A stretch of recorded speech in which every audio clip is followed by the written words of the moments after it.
Tony Stewart leading Elliott Sadler by only 1/4 of a second now, with Jamie McMurray third, Casey Kane fourth. Kyle Busch rounds out the top 5. The top Toyota in the race right now, Brian Vickers. He's our Toyota top performer. Dave Blaney and Jeremy Mayfield in the 36, making his first Nextel Cup start of the year. Allmendinger and Jarrett behind the wall out of the race. Mike, observation. I believe if you try to drive this car like you drove the old car, the car will not handle. This car, you've got to get out of the gas. It won't roll the middle like you hear so many drivers talk about. You got to let it roll the middle on its own. And I don't, some of the guys are charging in the corners too hard and getting the car up the hill. We're hearing, Darrell, about a lot of drivers who have a big push. Kurt Busch is one of those. He restarted 15th and has fallen to 30th, a lap down. Yeah, I believe that big old wing on the back right there, what you're looking at with those big side plates on it, that would be the thing I think would create a lot of problems for you as far as there's nothing you can do with it. So if your car is pushing, you're stuck with what you got. And here we go, lead change. Elliott Sadler, that 19 car, took advantage of Tony Stewart wiggling down in 3 and 4 in the 20. He's going to take the lead in this 19. Tony picked up a little debris, hadn't he, Larry? And he's a little loose off of 2 over there, which is kind of normal here. And that's what somewhat got him in trouble in 3 and 4 when Elliott took advantage of it. He picked the throttle up. The car got loose with him. Elliott drove under him. We only hear of one driver talking about his car being loose, and that is Matt Kenseth. While Jamie McMurray has a problem that may be a little more serious. His driver cooling system has stopped cooling. Raced here a long time without one. Power steering, didn't have power steering, didn't have side view mirrors, didn't have headrest. Let's talk about Matt Kenseth in his 17 car. He's running 11th spot. We talked about unknowns coming into this race, things that we did not have answers to. Chris Devoto was telling us during break, right now Matt Kenseth just cooling it because his engine is not cooling it up to 240 degrees. The way these cars are cooled is much different than the old car, and that's going to be a learning experience, especially on a hot day in a short track where you don't have a lot of airflow. They'll get another such lesson next week at Martinsville. Lead change again. Sadler went up the hill. Stewart took advantage, and now they're going to get into a big pack of traffic. Sterling Marlin just ahead. Kenny Wallace. Ricky Rudd. That might have been a smart move on Elliott's part.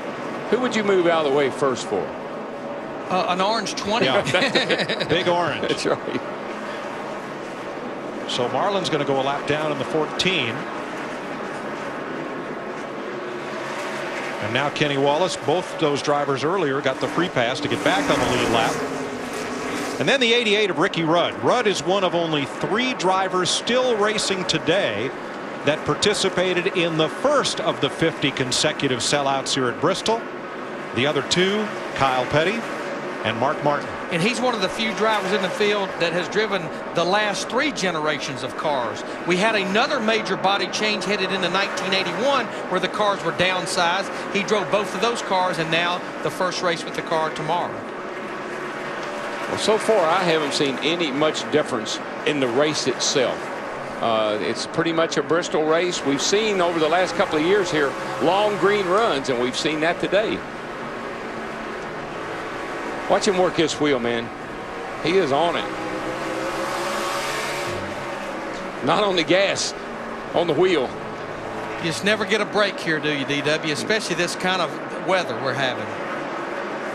Third place teammates, 26 McMurray and 16 Biffle. Now there are 5 teams at Roush Fenway Racing, and they got the word this week from NASCAR that by 2010 the NASCAR mandated cap of 4 teams under. Be patient, we're getting around this 7. 4 teams under one ownership. That will be in place for 2003. So Jack Roush, John Henry, and that group have a couple of seasons to get down to 4 full-time Cup teams. This is something they gave warning to the owners about 2 years ago, so that's almost given them about 5 to 6 years. Go to work now. I'll tell you, there's a car that's running pretty good, Larry. That 16 car, he's been easing his way up through here. And he's sitting here putting a challenge on Jamie McMurray for 4th place.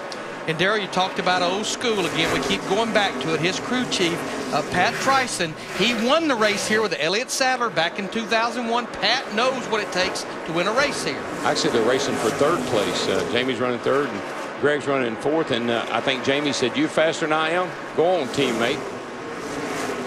That's teamwork right there. That's it, bud. Log you some laps now. 19 is second place. The 20 is the leader. You're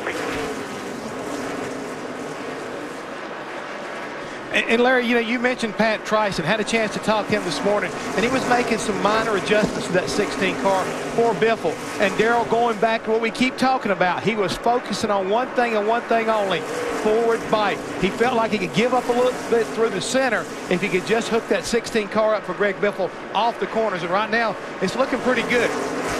Well, and I think Darrell touched on that a while ago, Jeff. You know, your car has to rotate or turn through the middle of the corner. If you start trying to tighten it up where it hooks up too good under acceleration, you're going to have that car where it's not turning in the middle. Kurt Busch making an unfinished pit stop. 211 laps complete in the Food City 500.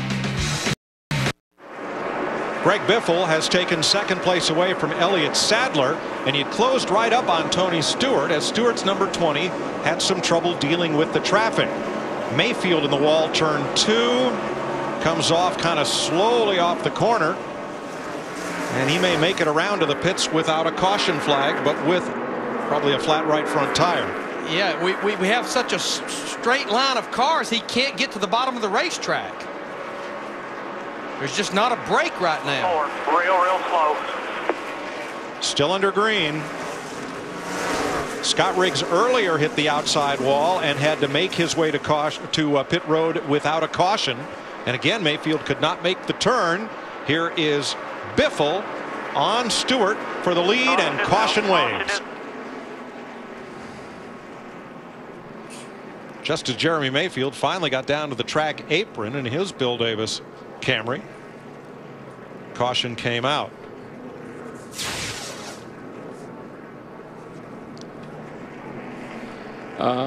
Hard to say what happened there. He certainly got sent up the hill. I don't know if he did on his own or with help. I didn't see a car near him, Darrell. It kind of had the look of, if not contact, a right front tire.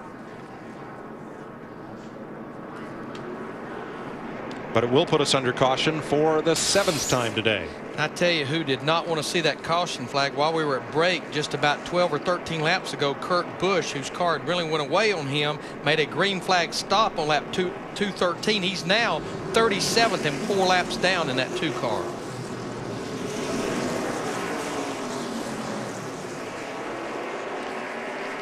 Well, I'd say it'll be feeding time on pit road, because it's been a while since lap 121, Matt, since all these leaders were on pit road, Matt. Jimmy Johnson telling Chad Canals that the car is both tight and loose. He said, no worries. We've got some magic in here waiting for you. That magic is both the wedge and track bar adjustment. He hit pit road in 8th. Kristen.